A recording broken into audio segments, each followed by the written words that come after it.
मैं पूछना चाहता हूं नरेंद्र मोदी जी से,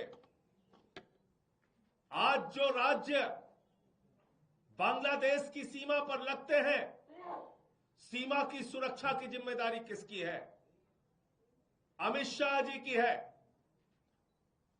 10.5 साल से बांग्लादेश की सीमा से बंगाल पार करके, आसाम पार करके, त्रिपुरा पार करके, झारखंड पार करके, बिहार पार करके, यूपी पार करके बांग्लादेशी दिल्ली कैसे आ गया? रोहिंग्या दिल्ली कैसे आ गया? और 10 साल 8 महीने में आपने कितने बांग्लादेशी घुसपैठियों को हिंदुस्तान से बांग्लादेश वापस भेजा? आज भाजपा की गद्दारी पूरे देश को जानना चाहिए। अपने एक दोस्त अडानी को बिजली का ठेका हजारों करोड़ का बांग्लादेश में दिलवाने के लिए भारत माता की सुरक्षा के साथ समझौते करने का काम नरेंद्र मोदी और अमित शाह ने किया। देश के साथ गद्दारी करने का काम भारतीय जनता पार्टी के लोगों ने किया।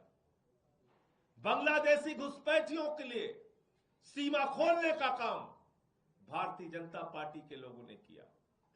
और मैं पूछना चाहता हूं प्रधानमंत्री नरेंद्र मोदी से, आपने झारखंड की बिजली चोरी करके, हिंदुस्तान की बिजली चोरी करके बांग्लादेशियों का घर रोशन कर रहे हो जो हिंदुओं के ऊपर अत्याचार कर रहे हैं। झारखंड की बिजली चोरी करके तुम्हारा दोस्त अडानी हजारों करोड़ रुपए कमा रहा है बांग्लादेश से। आप सवाल पूछते हैं दूसरे लोगों से। मैं आज पूछना चाहता हूं देश के प्रधानमंत्री से, आप लोगों के माध्यम से, बांग्लादेशियों के, रोहिंग्या के सरगना, उनकी सरदार शेख हसीना कहां है? देश के प्रधानमंत्री से सबसे पहले पूछताछ होनी चाहिए। शेख हसीना को कहां छिपा रखा है, कहां बसा रखा है? पूरे देश को बताओ आप। रोहिंग्या और बांग्लादेशियों की सरदार शेख हसीना को नरेंद्र मोदी ने कहां छिपा रखा है? उनसे पूछताछ होनी चाहिए। पहली पूछताछ उनसे करो। हरदीप पुरी 17 अगस्त 2022 को जिन्होंने ट्वीट करके बताया कि बक्करवाला ईडब्ल्यूएस कॉलोनी में बांग्लादेशियों को बसा रहे हैं, रोहिंग्या को बसा रहे हैं। दिल्ली पुलिस ने, जांच एजेंसियों ने कितनी बार पूछताछ की हरदीप पुरी से? हरदीप पुरी से पूछताछ करो। हरदीप पुरी से बुला के पूछो कहां कहां बांग्लादेशियों को बसाया है, वो तुमको जवाब देंगे। अब मैं आता हूं 2 दिन से जो भाजपाई नौटंकी कर रहे हैं उस पर, जो ड्रामा कर रहे हैं उस पर। यह हिंदुस्तान की ऐसी पार्टी है जो अपने पाप के ऊपर डिस्को डांस करती है। पाप करती है, गुनाह करती है, फिर डिस्को डांस करती है, नाचती है। खुद गुनाह करती है, पाप करती है, देश के साथ गद्दारी करती है और दूसरों से सवाल पूछती है। झारखंड के अंदर जाते हैं, वहां बांग्लादेशियों का सवाल उठाते हैं, बांग्लादेशी घुसपैठियों का सवाल उठाते हैं, हेमंत सोरेन जी की सरकार को बदनाम करते हैं। महाराष्ट्र में जाते हैं, वहां बांग्लादेशी घुसपैठियों का सवाल उठाते हैं, उद्धव ठाकरे जी को बदनाम करते हैं। जहां जहां विपक्ष की सरकारें हैं, जाएंगे और चिल्लाएंगे बांग्लादेशी घुसपैठियों के सवाल पे। अरे भैया, 10.5 साल से तुम्हारी सरकार है, तुमने एक भी बांग्लादेशी घुसपैठिया भगाया नहीं। खुद से तुम बसा रहे हो और अपने पाप के ऊपर डिस्को डांस कर रहे हो। देश के साथ गद्दारी करके डिस्को डांस कर रहे हो। भारत माता को धोखा देके उसके पीठ में छुरा मार के डिस्को डांस कर रहे हो। अभी एक राष्ट्रीय टीवी चैनल ने दिखाया कि कैसे बांग्लादेश की सुरक्षा, बांग्लादेश और भारत की सीमा पर सुरक्षा को तार तार करके, जिसकी देखरेख की जिम्मेदारी अमित शाह की है, वो पार करके बांग्लादेशी हिंदुस्तान में आ रहे हैं। वो वीडियो आप लोगों ने देखा होगा, नहीं देखा होगा तो कहिए फिर से दिखा दूं। तो 2 दिन से जो डिस्को डांस भाजपाई कर रहे हैं, उसका जवाब देने के लिए मैं आज आपके सामने आ रहा हूं। दो हमारे विधायकों को लेके बदनाम किया जा रहा है। बसाया हरदीपपुरी ने बांग्लादेशियों को, बांग्लादेशियों के सरगना को बसाया नरेंद्र मोदी ने शेख हसीना को। हजारों करोड़ की बिजली का ठेका इनके दोस्त अडानी को मिल रहा है बांग्लादेश में। और सवाल पूछ रहे हैं आम आदमी पार्टी से। आम आदमी पार्टी के खिलाफ एक गहरा षड्यंत्र रचा गया। कैसे रचा गया मैं दिखाता हूं। पहले वीडियो देखिए दिल्ली पुलिस का।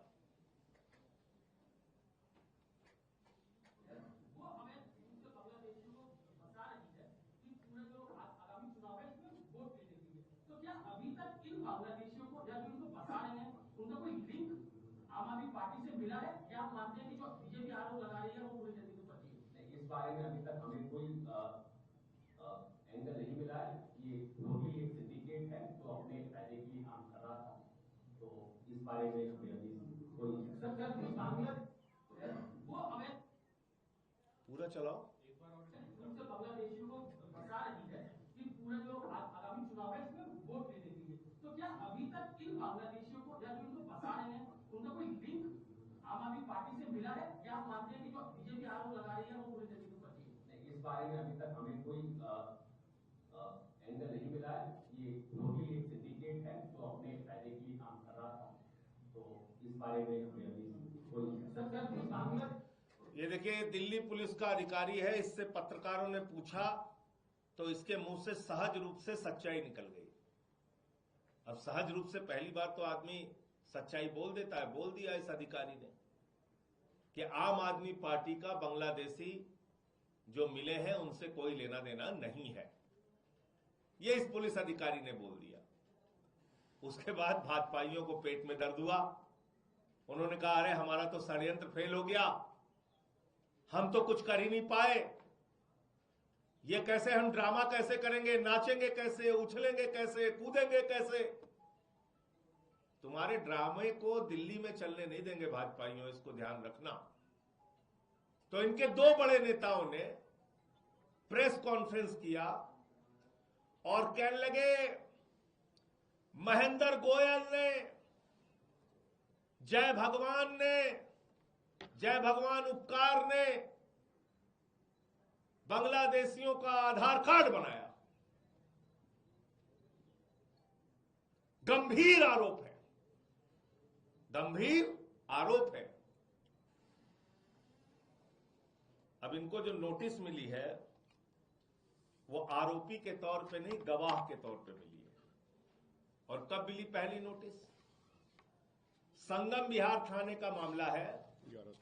इनको पहली नोटिस मिलती है 11 तारीख को। और जब नोटिस देने महोदय आए थे, इसलिए मैं कह रहा हूं ये भाजपाइयों का षड्यंत्र है। तो जब ये महोदय नोटिस देने के लिए आए थे तो टाइम आप लोग ध्यान से नोट कीजिएगा। घर पे इनके वीडियो बना है जब नोटिस देने आए थे महेंद्र गोयल के घर पे। 5:16 पर इन्होंने नोटिस दिया और कह रहे हैं रिठाला से संगम विहार कूद के, फांद के, उड़ के 5:30 बजे पहुंच जाओ। कूदो कूदो, उछलो उछलो, उड़ो तुरंत। ये षड्यंत्र नहीं है तो क्या है? ये षड्यंत्र नहीं है तो क्या है? ये भाजपाइयों का षड्यंत्र नहीं है तो क्या है? और ये नोटिस महेंद्र गोयल के पास बाद में पहुंचती है, भारतीय जनता पार्टी के पास पहले पहुंच जाती है। इसका मतलब ये भारतीय जनता पार्टी के कार्यालय में तैयार कराई गई नोटिस। 5:16 पे नोटिस मिल रही है रिठाला में और कहा जा रहा है जो आदमी चुनाव लड़ रहा है उसको कहा जा रहा है 5:30 बजे उड़कर संगम विहार के थाने में पहुंच जाओ। दिमाग खराब हो गया है, पागल हो गए हो तुम लोग। ऐसे कार्रवाई करोगे?